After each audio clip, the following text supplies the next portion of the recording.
मैं ये किताब पढ़ रहा था सिर्फ खेड़ा साहब की, यू कैन विन, और इसके पेज नंबर 72 पे, अगर आपके पास किताब है तो आप देख लेंगे, बाकी नीचे लिखा हुआ आ रहा होगा, आपको दिख रहा होगा। मैं दावे के साथ कह सकता हूं कि ये किताब हमारे यशस्वी प्रधानमंत्री श्री नरेंद्र मोदी जी ने गारंटेड पढ़ी है। मैं दावे के साथ कह सकता हूं। आप कहेंगे यार आपको कैसे पता ये किताब उन्होंने पढ़ी है? इस किताब पे एक टॉपिक है सक्सेस, और सक्सेस के अंदर रेस्पॉन्सिबिलिटी का जो सेक्शन है उसमें लिखा हुआ है the retiring president of a company after a standard farewell give two envelope mark number 1 and number 2 to the incoming president. छोड़ो, हिंदी में बताता हूं आपको।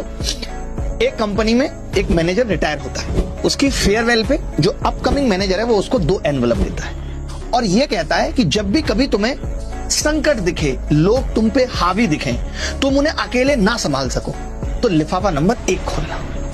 उसके बाद फिर संकट दिखे दोबारा तो लिफाफा नंबर 2 खोलना। तो जब पहली बार एक बड़ा संकट आया तो उस अध्यक्ष ने तिजोरी खोली और 1 नंबर लिफाफा निकाला। उसमें लिखा हुआ था कि इसका दोष तुम अपने पिछले वाले मैनेजर पे मत दो, इसका दोष। और जब उसने दोबारा संकट आया और दूसरा लिफाफा खोला तो उसमें लिखा हुआ था कि तुम अपने आगे आने वाले मैनेजर के लिए 2 लिफाफे तैयार कर लो।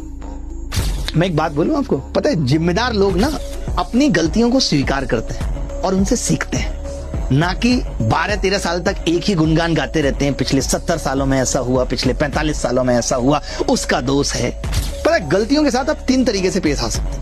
पहला है कि आप उन्हें नजरअंदाज कर दें, दूसरा है कि आप इनकार कर दें, माने ही ना कि आपकी गलती है, और तीसरा है कि उन्हें स्वीकार करें कि ये हमारी गलती है और हम इससे सीख रहे हैं और सीख के इनको इस तरीके से सुधारेंगे। लेकिन तीसरा वाला ना साहस मांगता है, इसमें रिस्क है लेकिन अंततः लाभ होगा।